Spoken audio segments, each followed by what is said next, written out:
Hello, how are you again? Welcome back to Insurance 101.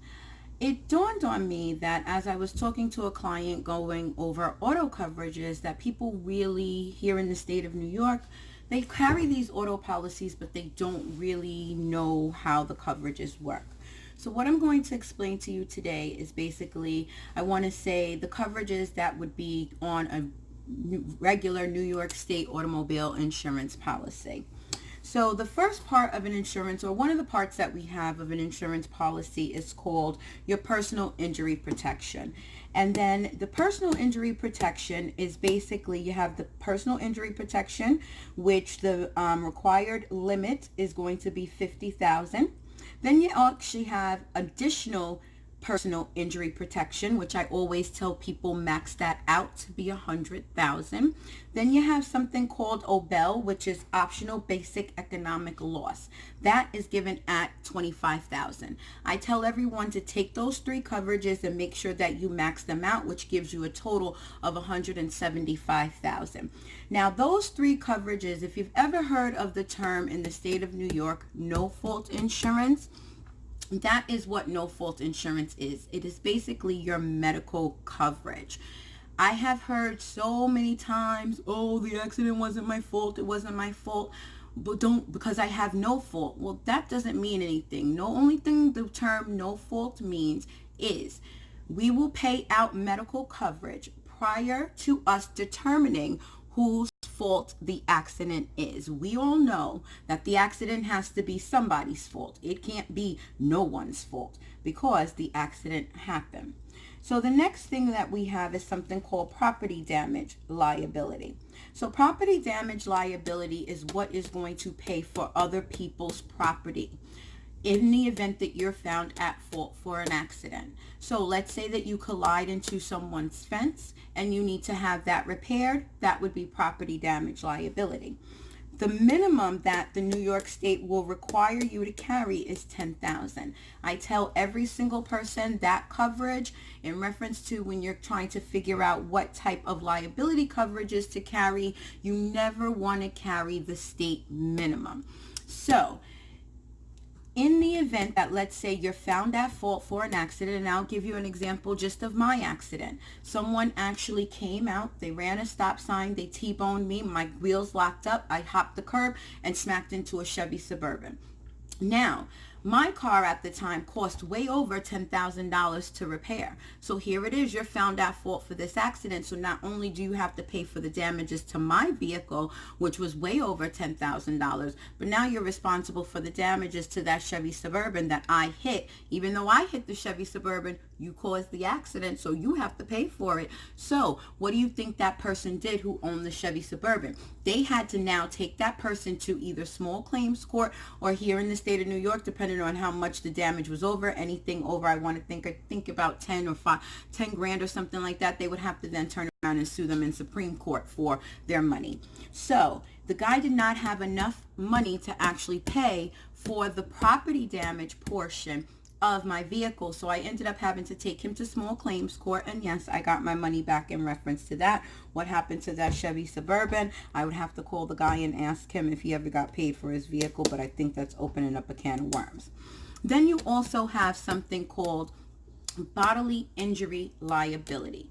So bodily injury liability will be paid out in the event if you're found at fault for the accident and you cause injuries to another party. The state minimum is 25,000 per person, 50,000 per accident. Again, the first number is in the event that there's only one party that you have to pay out medical payments to.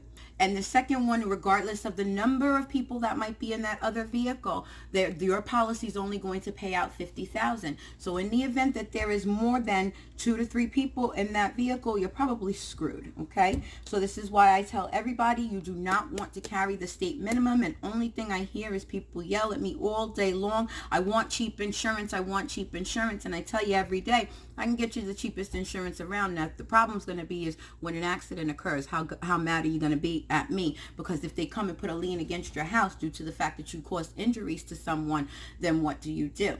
Now, That basically happened in the same scenario where I had that accident. The guy T-boned me. He had the state minimum. Now here it is. He's got the state minimum.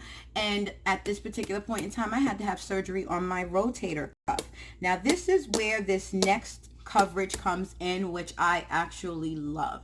It is called supplementary uninsured and underinsured motorist coverage. Again, this is for the state of New York. You have to check with your state to make sure what coverages apply to in your state in regards to auto coverages and things of that nature. Now, the state minimum is $25,000 per person, $50,000 per accident. I always tell everybody, if you have higher coverages on that bodily injury, meaning you are now trying to be a responsible person and protect your assets, and if someone sues you, you don't want them coming after your things, okay? So I always tell people, do not protect anybody else better than you protect yourself, because bodily injury is for others. Supplementary uninsured, underinsured motorist coverage is for you. I'm going to give you the same scenario. In that particular accident, he only had $25,000. I had surgery on my rotator cuff.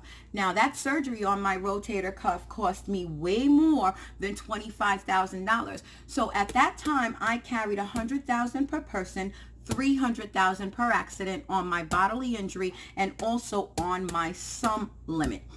What I was able to do, because I was the only party in the car, what I was able to do was go back to my insurance company and say, hey, this fool didn't have enough coverage in order to basically cover my medical damage and my pain and suffering. So what do I do? So they took that first number from his, which is $25,000, subtracted it from mine, which was $100,000, and my lawyer went just like this.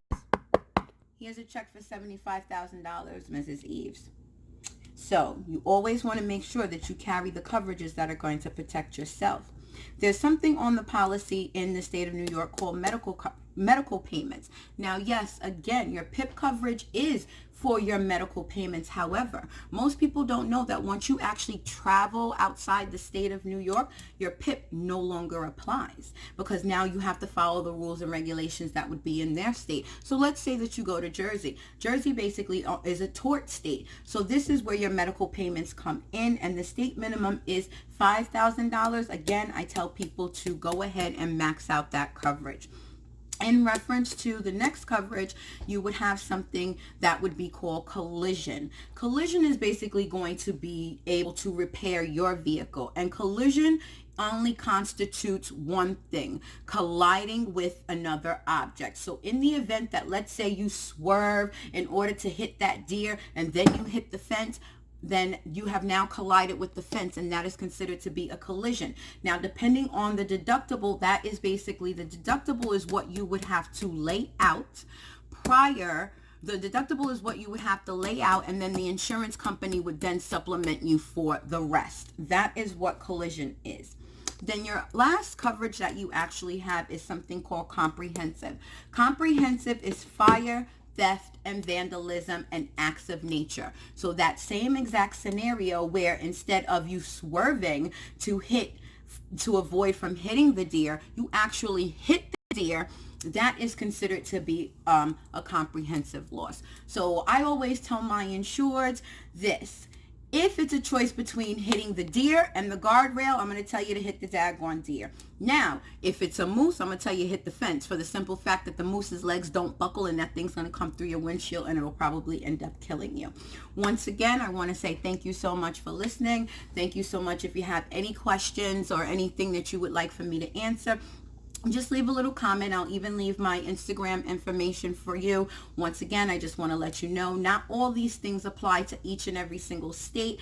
This is just a brief synopsis of how your insurance coverages work as far as your automobile policy in the state of New York.